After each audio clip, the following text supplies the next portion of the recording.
Peu à peu, les policiers commencent à élaborer un scénario. Pour eux, tout s'est déroulé la fameuse nuit où Els Clotemans a été relégué sur le canapé, tandis que Els van Doren et Marcel faisaient l'amour dans la pièce à côté. Au milieu de la nuit, Els Clotemans se serait levé et aurait saboté le parachute avant de se recoucher. Samedi 18 novembre 2006, nous sommes à Opklabbik, une petite ville de Belgique flamande, située à quelques kilomètres à peine de la frontière hollandaise. Il est 12h30, et comme chaque samedi, Paula Dont, une retraitée septuagénaire, s'occupe de ses tâches ménagères.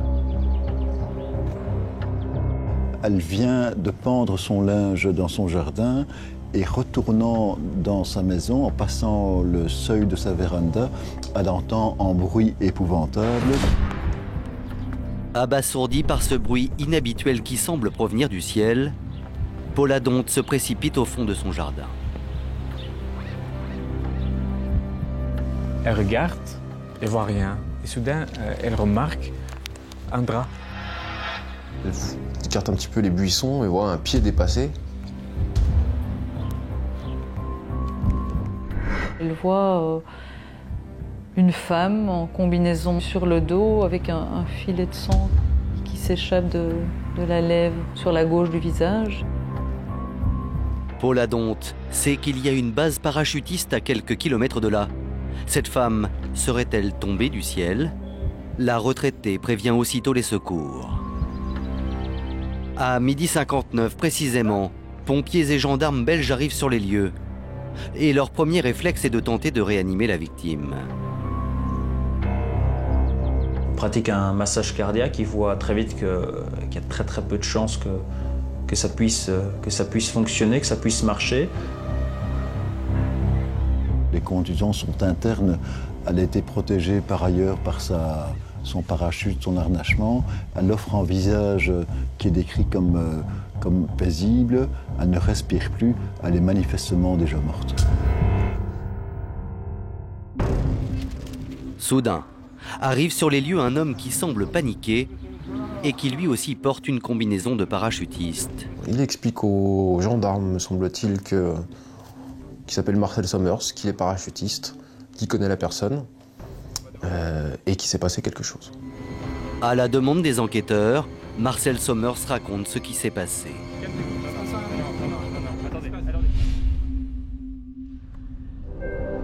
Ce matin-là, Marcel Sommers, 46 ans, avait rendez-vous à l'aérodrome voisin avec 3 amis. On a tout un groupe de gens qui se retrouvent, qui font partie du même club de parachutistes amateurs depuis des années. La bande d'amis est composée de 2 hommes, Marcel Sommers et Tom Bolsius. Il y a aussi 2 femmes portant le même prénom. La jeune Els Clotemans, surnommée Babs, 21 ans, et Els van Doren, 38 ans. Ils se connaissent depuis très longtemps, ils ont l'habitude de sauter ensemble, ils sautent plusieurs fois par semaine, près de 300 fois par an. Ce matin-là, les conditions climatiques sont bonnes. À 11h50, le feu vert pour décoller est donné. Les 4 amis embarquent alors dans un petit avion. Le groupe ne le sait pas encore, mais Els van Doren va faire une chute fatale.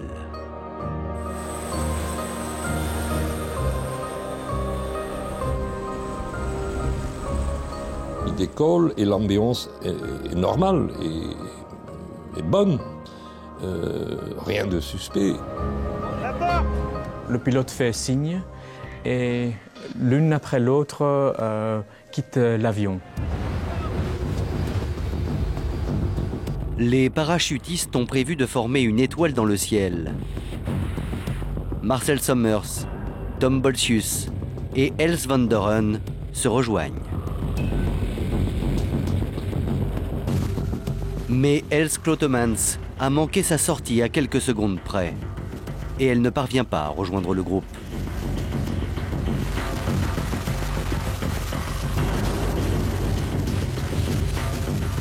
Il est trop tard, la figure ne dure que 25 secondes et il est déjà temps de se séparer et de se préparer à atterrir.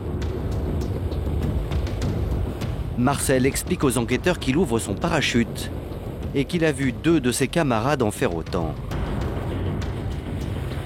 En revanche, Marcel ne parvient pas à voir Els van Doren.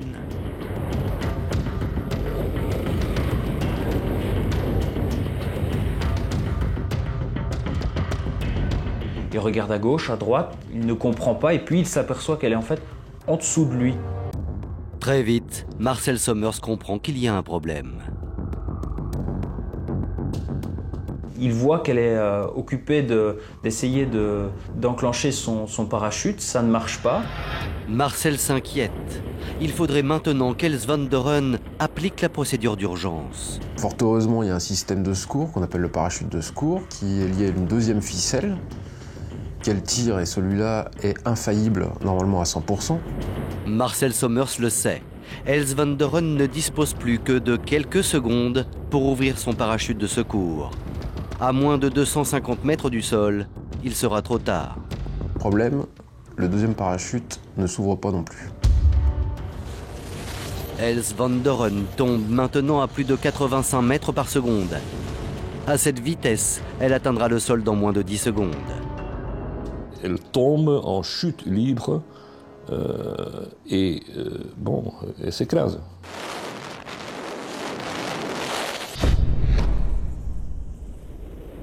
Six minutes plus tard, Marcel Sommers atterrit. Il n'a pas vu le lieu de chute précis de son ami, mais il aperçoit une ambulance sur la route voisine et se met aussitôt à la suivre en courant.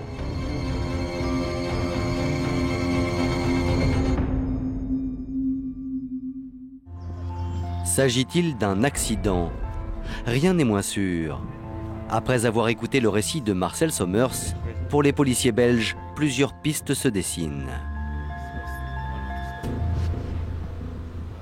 Ils sont donc devant une double hypothèse, une triple hypothèse même, soit en suicide, ce qui est possible, ça s'est déjà vu dans le monde du parachutisme, donc le refus d'ouvrir ces 2 parachutes, soit en incident technique, ou soit évidemment la thèse du sabotage qui va très vite apparaître.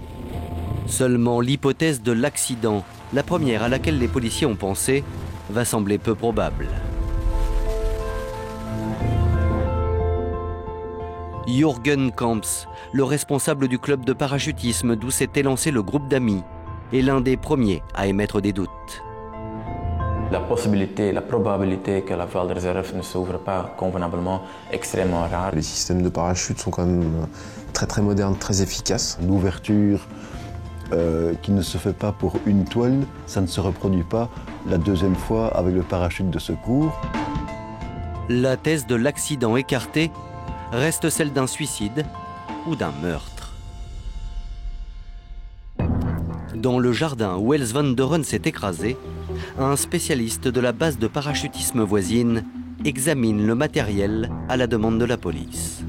Et il constate vite quelque chose d'anormal. Une sangle du parachute a été sectionnée. Les enquêteurs pensent avoir affaire à un sabotage, mais le doute subsiste. Les sangles ont été coupées. Alors, bon, dans la panique, est-ce que les secours, pour dégager la victime, ont coupé les sangles? Bon, c'est possible. Qui a sectionné les liens du parachute? Les pompiers ou un éventuel meurtrier? Impossible de le savoir. Et ce n'est pas tout, l'expert va également découvrir que le parachute est incomplet. On constate que l'extracteur, le petit parachute qui ouvre le premier parachute, n'est pas présent sur la lieu. Et là, on commence à se poser des questions. L'extracteur est une sorte de parachute miniature sur lequel on tire pour déployer la voile. Sans extracteur, impossible d'ouvrir le parachute. Pour les enquêteurs, l'absence de cette pièce est suspecte. Si l'extracteur manque, ça veut dire que ce n'est pas un accident, mais que c'est un sabotage, donc un meurtre. Durant plusieurs heures, une équipe de policiers ratisse donc les environs pour retrouver l'extracteur, sans succès. Tant que cette partie du parachute n'a pas été retrouvée, impossible de confirmer la thèse de l'assassinat. Mais un nouvel élément va peut-être permettre aux policiers d'éliminer définitivement la piste du suicide. C'est une vidéo, car la mort d'Els van Doren a été filmée en intégralité. Lors de son saut, Els van Doren portait une caméra sur son casque. Une pratique courante destinée à améliorer ses sauts. Les enquêteurs disposent donc d'une véritable boîte noire qui pourrait fournir de précieux indices. La chute mortelle a été enregistrée, filmée de façon presque subjective. La chute de plus de 4000 mètres a fortement endommagé le film. Mais après un travail minutieux, la bande peut être visionnée. Les enquêteurs découvrent alors des images étonnantes. On voit les moments qui précèdent le saut, on la voit filmer Marcel Sommers, Els Clotemans, Tom Bolsus et les autres parachutistes présents. L'ambiance à l'intérieur de la carlingue est très joyeuse. À 4500 mètres, tout le monde s'élance de l'avion pour effectuer une formation en étoile. À 1500 mètres, chacun ouvre son parachute, sauf Els van Doren. Et là, on voit visiblement qu'elle essaye de déclencher son parachute principal, qu'elle n'y arrive pas, donc elle regarde en l'air, elle se rend compte qu'il y a quelque chose qui ne va pas. Elle s'agite dans tous les sens, elle tire sur son parachute de réserve. Ce qu'on voit sur la vidéo, c'est vraiment quelqu'un qui se bat pour la vie, qui fait tout, qui souffre, qui est en panique. Elle jure pas, elle crie pas, elle est tellement concentrée et soudain, c'est fini.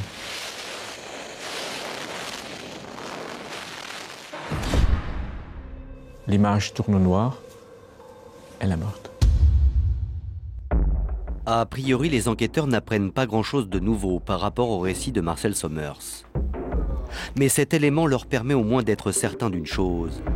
Els van Doren ne s'est pas donné la mort, volontairement. On voit qu'elle fait des efforts extrêmes pour ouvrir son parachute, donc on peut exclure à ce moment-là le suicide. D'autant que les enquêteurs apprennent que le matin même à la base de parachutisme, Els van Doren avait renouvelé son abonnement. Ce qui exclut complètement à 100% le suicide, puisque quelle raison d'acheter son nouveau saut si on a prévu de se foutre en l'air quelques heures après.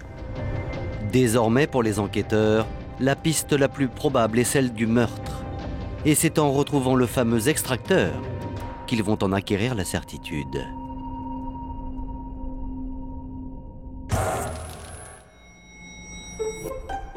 « 21 novembre 2006, 3 jours après le drame, en début d'après-midi, Marcel Sommers reçoit un coup de fil. Il s'agit d'Els Clotemans.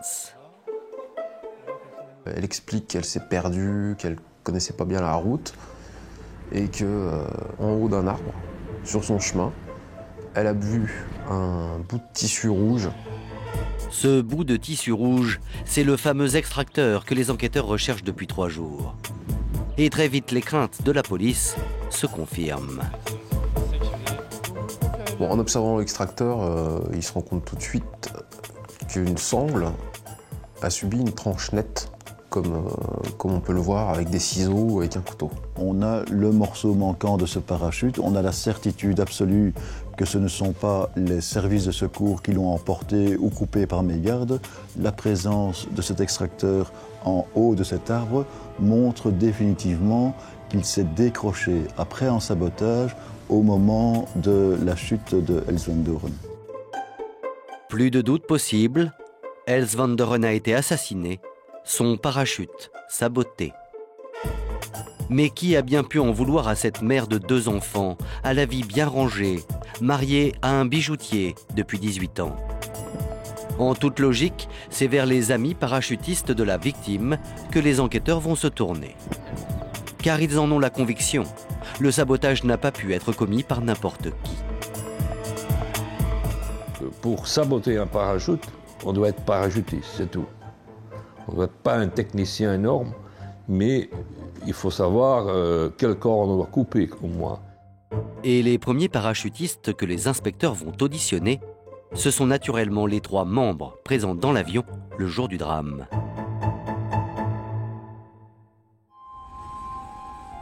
Tom Bolsius est le premier du groupe de parachutistes à être auditionné. Mais l'instructeur connaissait très peu Els van der Run et il est très vite mis hors de cause. En revanche, Els Klotemans, l'autre femme présente dans l'avion, va se montrer beaucoup plus bavarde. Elle va même faire une étonnante confession au sujet de la victime. Les premiers éléments dont disposaient les enquêteurs présentaient Els van der Run comme une mère de famille, 2 enfants, classique. Et là-dessus, Els Kloteman leur explique qu'elle n'est peut-être pas si lisse que ça, qu'elle a une vie beaucoup plus compliquée, beaucoup plus tumultueuse que ce qu'elle laissait paraître dans les premiers instants de l'enquête. Un peu spontanément, elle explique elle-même aux policiers que Els van der Run menait une double vie et qu'elle ne pensait pas que Jan de Wilde, qui est le mari de Els van der Run, était au courant de cette relation extra-conjugale. Selon Els Klotemans, la victime avait donc un amant et elle révèle même son identité. Il s'agirait de Marcel Sommers, le parachutiste qui avait sauté avec eux. Et la jeune femme est encore plus précise. Elle affirme que tous les week-ends, Els van der Run quittait sa famille pour rejoindre Marcel Sommers.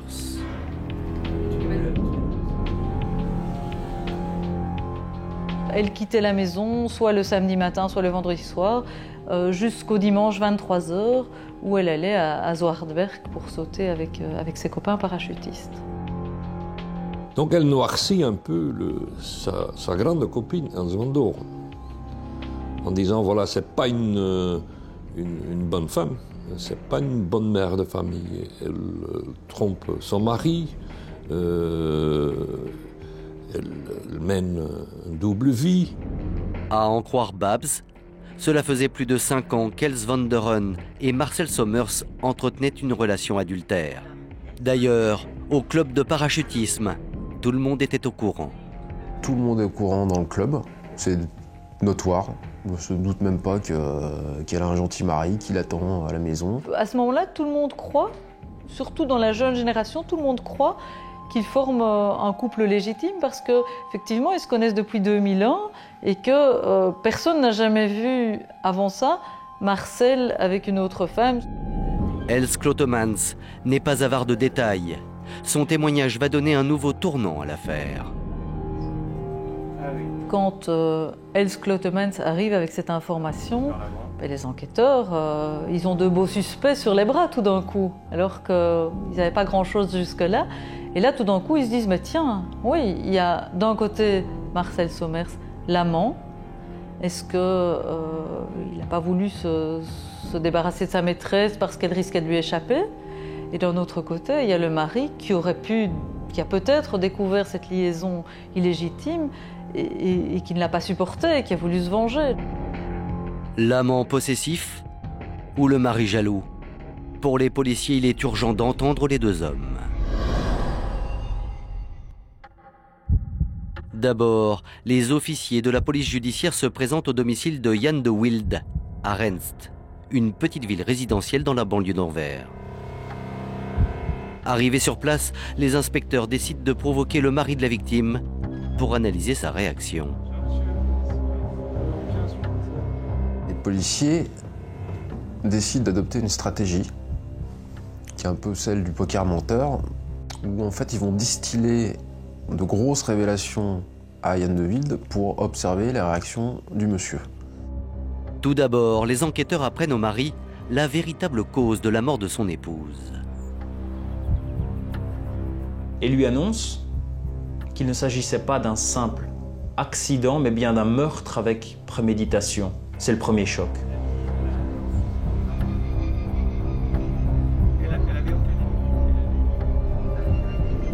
Lui, il est en pleurs, il ne comprend plus rien, il ne croit pas ce qu'il raconte, les policiers. Et ça ne s'arrête pas là. Les policiers ont une autre révélation à faire au mari. Une révélation tout aussi douloureuse. Deuxième information capitale, les policiers lui expliquent que sa femme avait un amant et observe toujours ses réactions.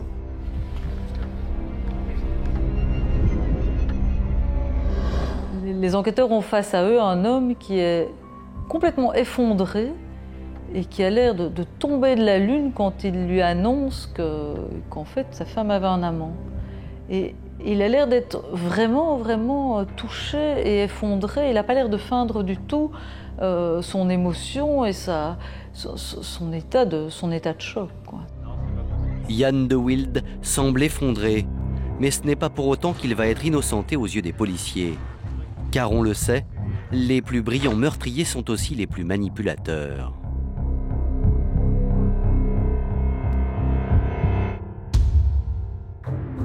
D'autant qu'un élément va jeter le trouble sur le mari. Spontanément, l'homme va en effet montrer aux enquêteurs une lettre anonyme. Une lettre reçue par le couple il y a plusieurs mois, sur laquelle on peut lire «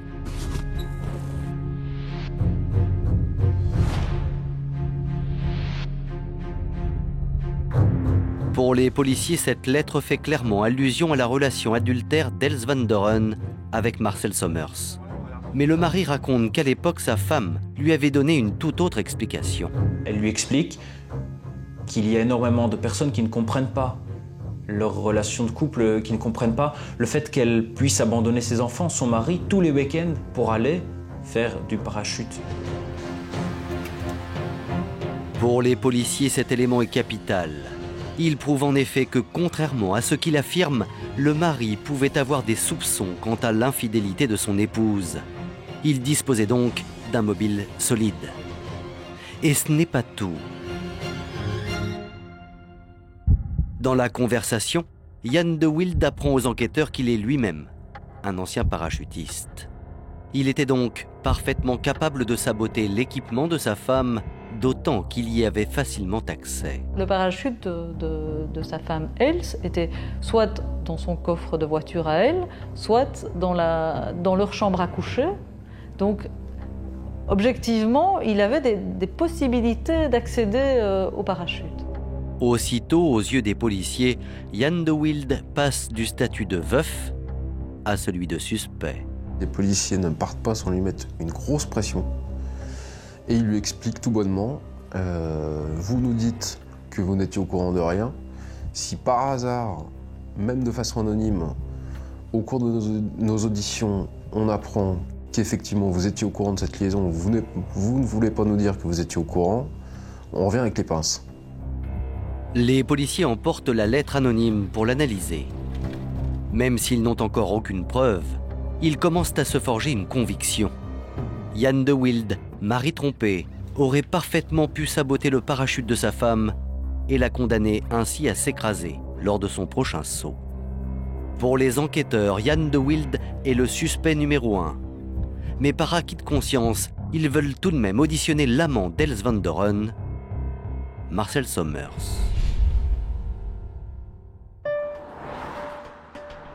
Dimanche 26 novembre 2006, la police judiciaire interroge Marcel Sommers. Son statut d'amant en fait le deuxième suspect sérieux à leurs yeux. Et l'homme va beaucoup les surprendre. Non seulement il va confirmer sa relation avec la victime, mais surtout, il va leur faire une incroyable révélation. Oui, j'avais une liaison amoureuse avec Els van Doren, mais j'ai aussi des choses à vous dire puisque j'ai également eu une liaison avec Els Clotemans. Alors là-dessus, les policiers qui sont pas au bout de leur surprise découvrent encore un nouvel élément qui est que sur les 4 personnes qui ont sauté le fameux samedi, au moins 3 entretenaient une liaison amoureuse. Cependant, Marcel Sommers explique aussitôt qu'Els Clotemans n'était qu'une passade. Els van Doren, c'est son amante, c'est la femme qu'il aime, et l'autre, c'est celle qu'il prend, avec qui il a des relations sexuelles parce qu'elle se jette visiblement à son cou et dans son lit. Et quand Els van Doren n'est pas là, voilà, comme c'est un type amoral, et il ne se pose pas de questions, il ne se pose pas de problèmes, et qu'en plus, c'est là et qu'elle s'offre, il la prend. Je n'étais pas amoureux d'elle, c'était elle qui m'a dragué tout le temps, et moi, je suis un peu tombé dans le piège. Donc il s'excuse un peu, mais Donc il explique en même temps que son grand amour était Els van Doren, que Els Klottemans était en deuxième position, hein, pour s'amuser un petit peu. Et il explique aussi qu'il n'y avait pas de problème avec Els Klottemans, qu'elle accepte ça, être la deuxième.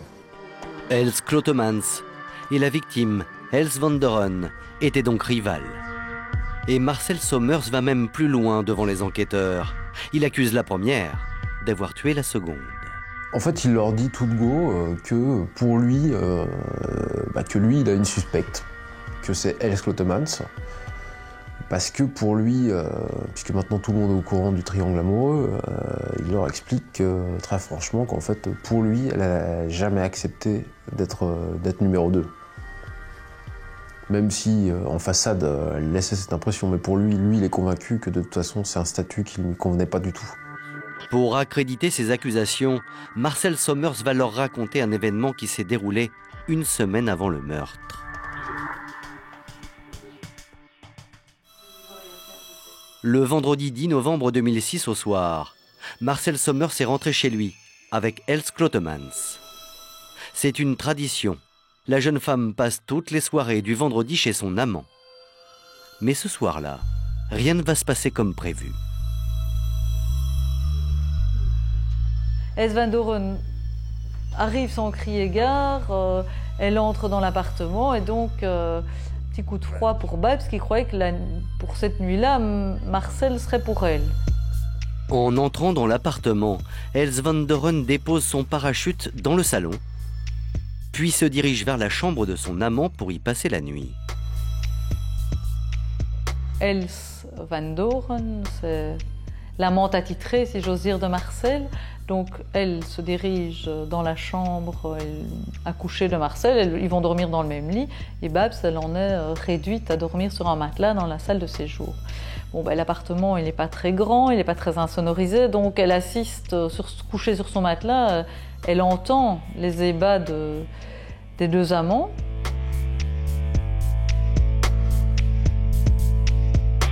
Cette nuit-là, elle attend les bruits de l'amour. Donc, Marcel Sommers fait l'amour avec Els van Doren pendant un certain temps, pour ne pas dire pendant toute la nuit. Elle subit les gémissements et les cris des deux amants qui vont passer toute une partie de la nuit à avoir des relations sexuelles. Marcel raconte que le lendemain matin, tandis qu'Els van Doren et lui dorment encore, Els Klottemans fait irruption dans la chambre, surexcité. La porte s'ouvre, c'est Els Klottemans qui rentre et qui a un comportement très étrange, un peu comme une gamine. Elle se met à sautiller dans tous les sens, elle est un petit peu hystérique. Ils sont un peu médusés de la voir rentrer comme ça dans la chambre, ça ne s'était jamais produit auparavant. Et donc elle s'installe au milieu d'eux, dans le lit, et puis elle fait des petites allusions, une partie à trois. Enfin, la scène vraiment étrange dure une petite dizaine de minutes, et puis elle sort de la chambre. Et donc Marcel raconte ça aux enquêteurs. Pour Marcel Sommers, cette scène est extrêmement révélatrice.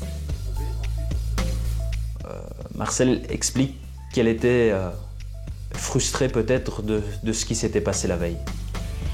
Après l'interrogatoire de Marcel Sommers, les policiers rajoutent Els Klottemans à leur liste de suspects.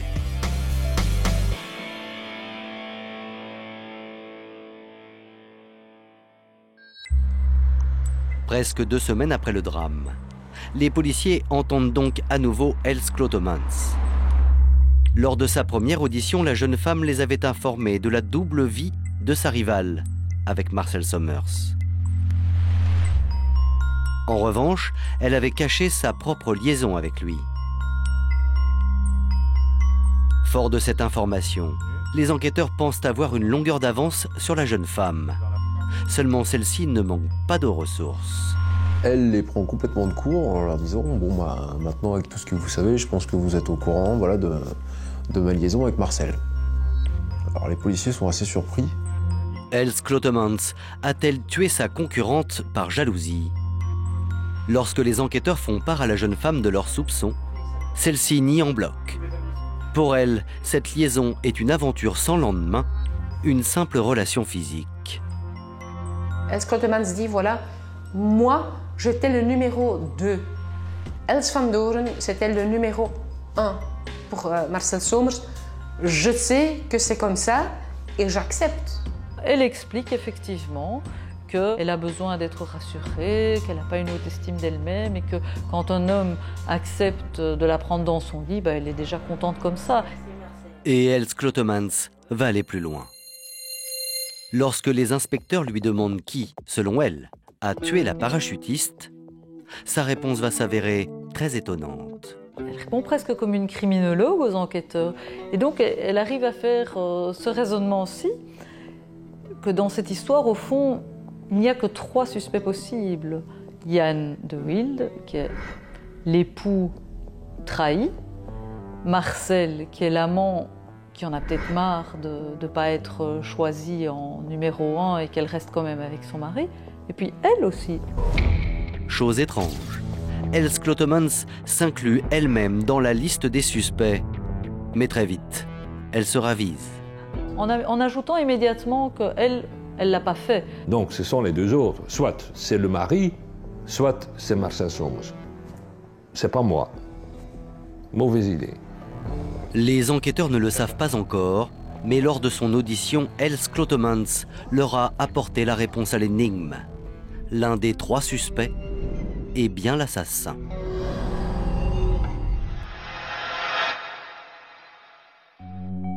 Nous sommes le 19 décembre 2006, un mois après le drame. Els Klotemans vient d'être admise à l'hôpital d'As, dans la banlieue de Bruxelles. La jeune femme a tenté de mettre fin à ses jours. La mère de Els Klotemans la découvre dans sa chambre, semi-comateuse sur son lit, inanimée. Elle a visiblement fait une tentative de suicide. On retrouve des plaquettes de médicaments, on ne sait pas très bien ce que c'est, mais elle a fait une tentative de suicide. La mère, qui est infirmière, sait tout de suite que c'est très grave. Elle l'emmène à l'hôpital, à As. Et là, on lui fait un pompage de l'estomac. Elle est hors de danger. Une fois réveillée, Els Klotemans va expliquer la raison de son geste. Elle confie que la veille, dans la soirée, son amant, Marcel Somers, lui a annoncé qu'il souhaitait mettre un terme à leur relation. Marcel Somers lui dit qu'il n'a plus le goût à la vie, qu'il a perdu sa raison de vivre et qu'il va arrêter le parachutisme et que la relation avec Els Klotemans n'est pas saine et que ça ne peut pas continuer ainsi. Il n'est plus intéressé en elle. Et pour Els, son monde tombe. Au beau milieu de la nuit, anéantie par cette nouvelle, la jeune femme avale des médicaments. Puis, elle écrit plusieurs mots d'adieu qu'elle va laisser bien en évidence. À ce moment-là, on trouve plusieurs lettres d'adieu adressées à ses proches et à ses amis. Et une lettre même à Somers. Dans ce courrier adressé à Marcel Somers, même si elle continue de nier le sabotage, la jeune femme fait une confession inattendue. Dans cette lettre, elle avoue clairement que c'est elle qui a envoyé la lettre anonyme à Els van Doren en 2005. Outre les menaces proférées par Els Klotemans, ce sont les circonstances dans lesquelles le courrier a été envoyé qui intriguent les enquêteurs.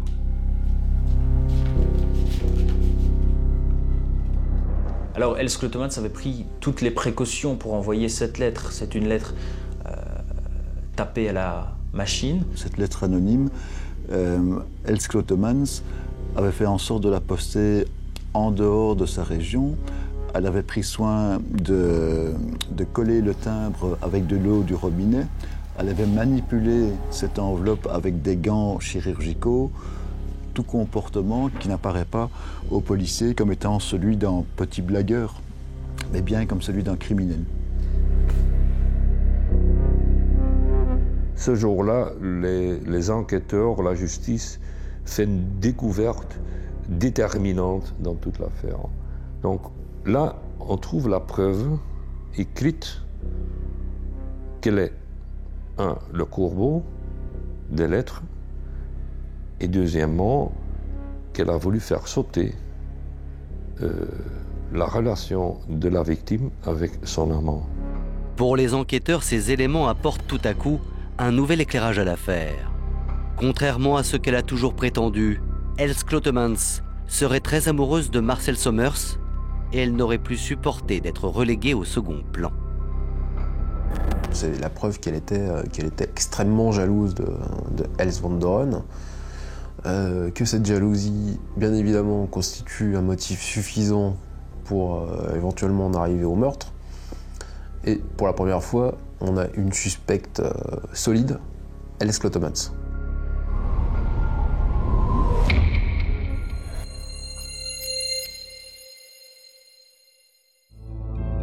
Peu à peu, les policiers commencent à élaborer un scénario.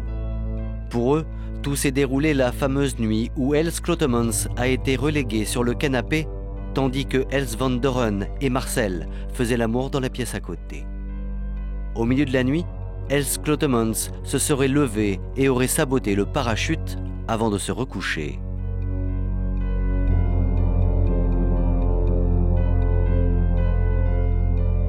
Lors de leur saut suivant, Else Klotemans aurait agi comme si de rien n'était, à un détail près.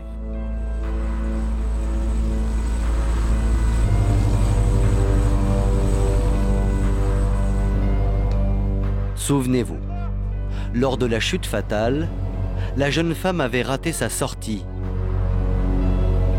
Les policiers en sont persuadés. Ce retard ne doit rien au hasard. Else Klotemans aurait volontairement sauté après les autres. Son but, tenter d'apercevoir le lieu où l'extracteur allait tomber. Les policiers disent toujours que Else Klotemans a fait ça exprès, qu'elle n'a pas essayé de faire la formation avec les trois autres, justement pour pouvoir suivre l'extracteur. Else Klotemans savait en effet qu'une fois retrouvé, les analyses de ce petit parachute confirmeraient la piste du sabotage. Et dans son esprit, le mari trompé, Jan de Wilde, serait immédiatement mis en cause. Et cela pour une raison simple. Il avait très facilement accès au parachute de sa femme, car elle le rangeait régulièrement à leur domicile. Il pouvait donc facilement sectionner une sangle. Si on retrouve le petit parachute, ça va mettre en fait le mari en difficulté. Et puis ils ont fait la conclusion, c'est Madame Klotemans qui a trouvé justement donc ce parachute pour en fait mettre la faute sur le dos de Monsieur donc de Wilde, le mari. Les enquêteurs se sont fait une conviction, mais ils ne disposent toujours d'aucune preuve. Pire encore, leur acharnement va vite se retourner contre eux.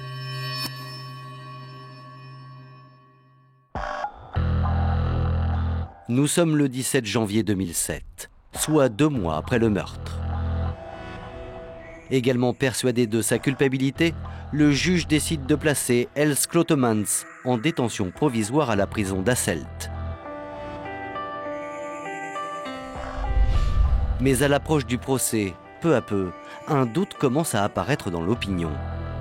À trop vouloir accuser Else Klotemans, les policiers ont-ils vraiment exploré toutes les pistes ? Comment être sûr qu'ils ne sont pas passés à côté du véritable assassin ? Il y a 97% de l'instruction qui a été faite sur Else Klotemans justement pour pouvoir prouver qu'Else Klotemans a commis le meurtre et seulement 3% qui a été fait de l'instruction pour trouver une autre personne qui a peut-être commis le meurtre. Pour être certain qu'ils ne font pas fausse route, les policiers décident alors d'employer les grands moyens. Le 8 février 2007, les enquêteurs décident de faire passer aux 3 principaux suspects le test du polygraphe, l'autre nom que l'on donne au détecteur de mensonges. On installe Yann de Wilde dans une pièce où il va être interrogé. Bon, il a déjà été interrogé par les policiers, mais là, le test est un petit peu spécial. On va lui installer des électrodes sur le corps, au niveau du cœur. Et on va lui poser toute une série de questions très précises, sur un ton très neutre. Avez-vous saboté le parachute d'Els van Doren? Non. Connaissez-vous la personne qui a saboté le parachute d'Els van Doren? Non. Saviez-vous qu'Els van Doren avait une relation avec Marcel Sommers? Non. Il est très stressé, il a peur que ça joue en sa défaveur, il a tout à perdre dans ce test, mais il le passe quand même. Il répond chaque fois non. Il passe ce test avec succès. Selon le détecteur de mensonges, Yann de Wilde n'aurait donc pas tué son épouse. Restent désormais 2 suspects, Marcel Sommers et Els Clotemans. Eux aussi vont devoir passer cette épreuve.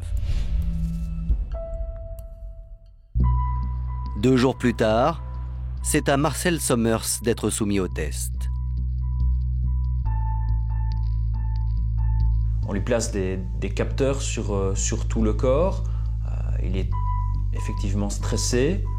À lui aussi, on lui pose les mêmes questions qu'à Yann de Wilde, ou à peu près, et à aucune des questions qui lui sont posées, on ne détecte la moindre variation, la moindre manifestation excessive d'émotion, emballement de pulsion cardiaque par exemple. Donc il est établi au terme de ce test que Marcel Sommers, lui non plus, n'a pas menti, au cours de ce test en tout cas. Pour les policiers qui sont quand même fait un petit peu taper dessus depuis quelques semaines par la presse belge, c'est une revanche. Il y a une revanche. C'est-à-dire qu'en fait, ça confirme que le travail qui est mené depuis le début autour de Els Clotemans doit continuer. Pour les inspecteurs, c'est une petite victoire. Els Clotemans demeure la seule suspecte potentielle. Et il lui propose de passer le test du polygraphe. Mais à leur grande surprise, elle refuse. Je donne conseil depuis le début à Els Clotemans de ne pas se soumettre au polygraphe. Pour la simple raison que Els Clotemans prenait des médicaments quand elle est entrée en prison et les prend toujours. Et ce sont des médicaments contre la dépression nerveuse dont elle souffre. Ce sont des médicaments qui influencent ou qui peuvent influencer les résultats d'un polygraphe. Donc elle n'a aucune raison de se soumettre au polygraphe. Le détecteur mensonge, je ne fais pas confiance. C'est un système très délicat. Il y a beaucoup de fautes. Et j'ai l'impression que les policiers vont faire usage donc, de ce détecteur de mensonges quand ils n'ont pas d'autres éléments. Le refus d'Els Clotemans de participer à ce test et les résultats qui innocentent les 2 autres suspects pourraient immédiatement accuser la jeune femme. Seulement, il y a un problème. Pour la justice belge, le détecteur de mensonges, jugé peu fiable, n'a pas de valeur devant un tribunal. À l'approche du procès, les policiers n'ont donc rien d'autre que leur présomption. Seront-elles suffisantes pour convaincre les jurés?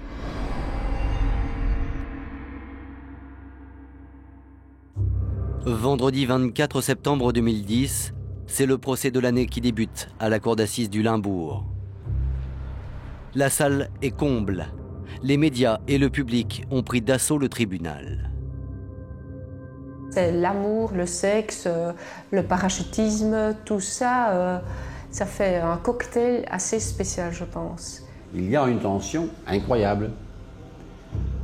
C'est pas une situation normale, c'est pas calme, c'est extrêmement énervé. Tout le monde est présent. Les journalistes sont là, me posent des questions sans fin. Dans le box des accusés, Els Clotemans. La jeune femme a été libérée de prison il y a près d'1 an et demi, dans l'attente de son procès. Le problème, c'est qu'elle va donner une très mauvaise image dès le premier jour, dès l'ouverture du procès. Elle apparaît très fatiguée, elle est mal habillée, mal fagotée, son regard est vide, elle ne regarde que devant elle, elle ne prête pas attention Au juré, Elle n'est pas entretenue, elle a pris des médicaments, elle est bouffie, elle est groggy, elle répond en annonant aux questions de la cour d'assises. Els Clotemans fait mauvaise impression. Et lorsque la cour fait diffuser la vidéo enregistrée en plein saut par la victime, chacun va avoir le sentiment que l'accusé est impliqué dans un crime particulièrement cruel. c'est la mort en direct, c'est réellement ce qui s'est passé, ce n'est pas une reconstitution, c'est vraiment Els van Doren a filmé sa mort. Sur le banc des jurés, c'est la consternation de certains, beaucoup d'émotions. Face à ces images, le mari de la victime, Jan de Wilde, qui assiste au procès avec son fils et sa fille, décide de quitter la salle. La famille de la victime, c'est les deux enfants d'Els van Doren. Le père en pleurs, ils vont tous les trois sortir, car ce sont des images qui pour eux sont insupportables.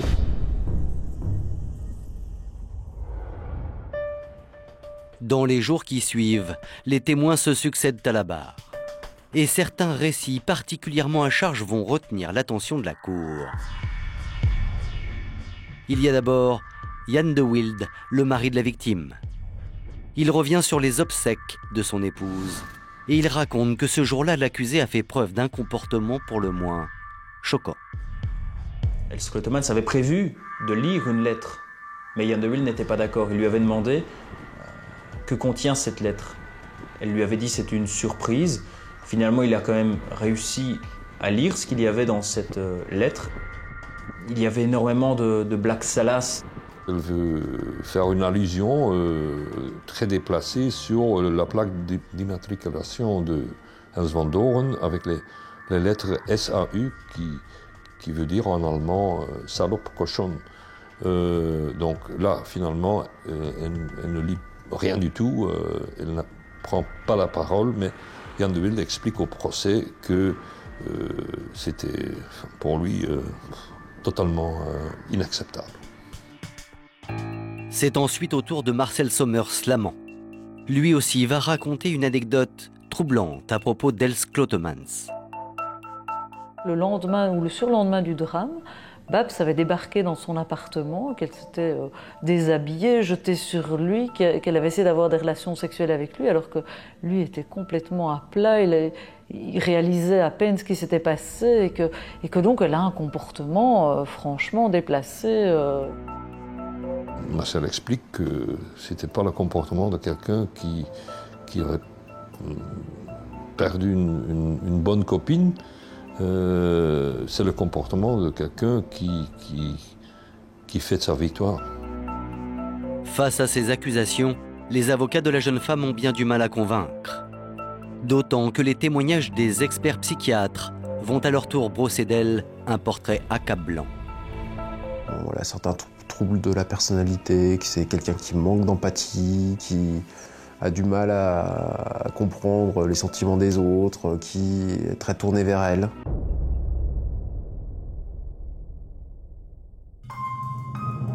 Après 18 jours de procès, le jury s'apprête à se retirer pour délibérer. Mais depuis le box des accusés, Els Clotemans va s'adresser une dernière fois aux jurés.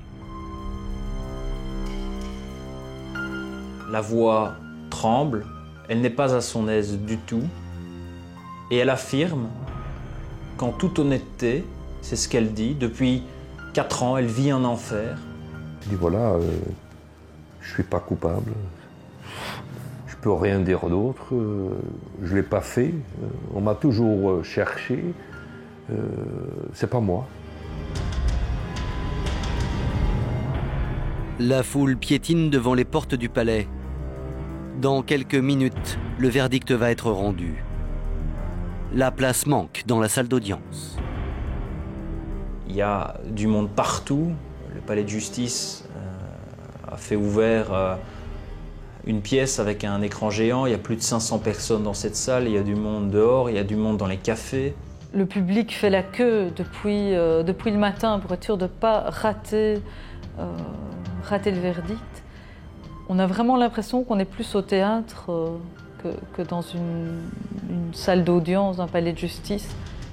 La tension est vraiment à son maximum. On se dit qu'est-ce qui va se passer. Va-t-elle être jugée coupable ou pas? Il est 14h25, c'est l'heure de vérité. Dans un silence pesant, le verdict est annoncé par le président du tribunal. Veroordeeld Klottemans als voornoemd hier aanwezig tot 30 jaar opsluiting. Elle verse quelques larmes. Sa mère et son frère, eux, sont en sanglots. Les jurés ne bougent pas. La sentence est lourde. Et dans ce procès où les preuves matérielles sont inexistantes, l'attitude de la prévenue semble avoir joué contre elle. De feiten zijn bijzonder gruwelijk en zwaarwichtig. Niet enkel omwille van het koele beredeneerde karakter ervan, noch ook omwille van de uitvoering zonder mededogen, waarbij het slachtoffer geen enkele kans had en zij in het laatst haar naderend einde zeer bewust moet beleefd hebben. Du côté de la famille de la victime, en particulier du mari, bon, c'est un peu la joie, c'est peut-être pas le mot, mais bon, c'est le soulagement. C'est le soulagement, l'enquête est terminée, on tient une coupable, visiblement les faits sont établis pour la justice. Donc c'est un peu la fin, entre guillemets, du calvaire, après tout le mystère qui entourait la mort de Els van Doren. Selon le droit pénal belge, Els Klottemans pourra faire une demande de remise en liberté lorsqu'elle aura purgé un tiers de sa peine. En 2019, elle pourra donc être libérée. Seulement, il y a une condition à cela. Elle devra, depuis sa prison, avouer le meurtre pour lequel elle a été condamnée.